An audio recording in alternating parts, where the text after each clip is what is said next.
To the other studio where my colleague, as I already alluded to, Dibal Aine, is already on standby with his panel of experts just to hear what they have to say with regard to today's by-election. Dibal. Yes, indeed, and thank you so very much. Getting to the feel and flavor of what is happening on the ground. As you can see, a panoramic view of what is happening in the constituencies. For a turnout seems to be a bit, low in some areas. And we want to find out why there is no such a stimulation for, especially for the Gen Zs. Everyone was saying they should have taken, their voter or the voter registrations very seriously if they want to have a big inflection as far as the political dynamics in the country is concerned. But also this is a good litmus test for IBC. Already you can see from the editorial cartoons that we have in the dailies today that they, in that particular maternity ward, will they be able to deliver? Will it be a full start for the IBC from the beginning? And it seems just as we have been panning the cameras that all is well, and it is all sewn up for success at the end of the day, despite the fact that we have also the united opposition raising hesitations and, of course, taking special umbrage in some areas with the voter suppressions that we've had and the gangs that have been unleashed on some of the voters as well. So what is happening with these goons as well is what we want to follow up and just have a discussion with our panelists, who will be, of course, intermittently chiming in as we interrupt, of course, to go live on the ground where the action is, to get also a live update from our reporters who are dotted in different constituencies, as it were. Thank you so very much for joining us, and I would just want to, of course, unleash the faces already and did a teaser on that. We have with us the veteran educationist and, of course, also unionist. This is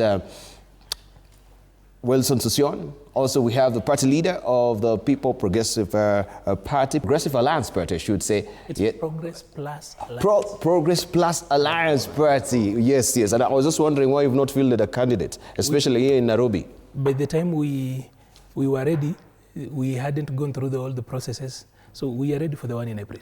Uh-huh. Yeah. Okay, all right. We shall also be keeping our eyes there. Fwamba NC Fwamba, thank you for joining us. Thank you. All right, let's just, I don't know, you've been doggedly following what is happening on the ground. I don't know what you're peeking, but we can just go straight to Malava, where we saw also that particular report there that we were being given about Apollo's Kabau, and we had the leader of DAPK, Seth Panyako, and these cases that are being raised of voter suppression. Let's just begin with you, Fwamba. What do you think? Is there any veracity in these allegations? We've heard of Matete police station, also security officers being involved in this, going to break down the gates, and the goons also just being ushered in. So this has been happening. They've been raising this concern since yesterday, and we saw before even Seth Panyako saying some of the leaders as well have been intimidated. We've seen security withdrawn as well. So was that a build-up to, suppress the turnout today? According to me, I think that is what is coming out from partisan voices. So it is difficult to ascertain what exactly the position is unless you hear from the other side. Mm-hmm. But before we get into the details of the electioneering stories, I would like to make a certain observation that tomorrow something very important is happening in this country. I think President William Ruto will be launching the Rironi, Nakuru, Mau Summit Road. That goes in line with his vision to transform the country into the third world, as he mentioned in his State of the Nation address, talking about infrastructure. It goes hand in hand with the railway line, SGR. But Fwamba, I think that is of subsidiary Western. interest to our, to our topic. Therefore, I'm just trying to say that in 1870, there is a theologian who said that a statesman is concerned about the next generation. A politician is concerned about the next election, and majority of Kenyans are so much obsessed with elections all the time. Since it's our democratic right, as envisaged in Article 1 of the Constitution about citizens exercising their sovereignty, either directly or indirectly, this electoral process is a constitutional right for all Kenyans. And therefore, I expect that the elections should be very peaceful, And these are tests for IEBC.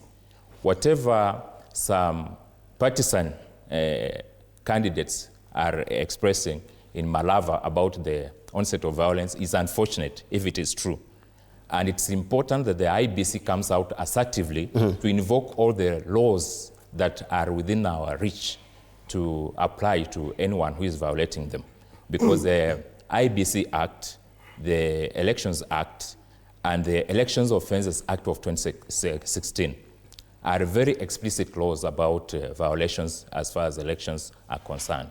So if there's anything that is happening that is contrary to the law, it's supposed to be sanctioned by the IEBC in support by the police, so that whoever is culpable is supposed to be arrested instantly and to face justice as soon as possible.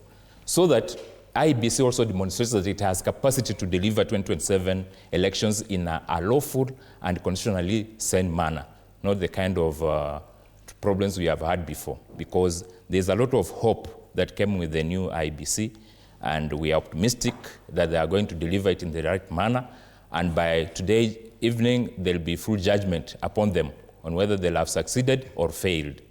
If they fail, it will be a very bad reflection on what awaits us in 2027. But if they succeed and contain all these situations of election malpractices, then we are sure that we are going towards the right direction. And 2027 will be hopeful for all Kenyans to conduct the elections in a free and fair manner and in a lawful manner. All right. Yes, thank you. Thank you.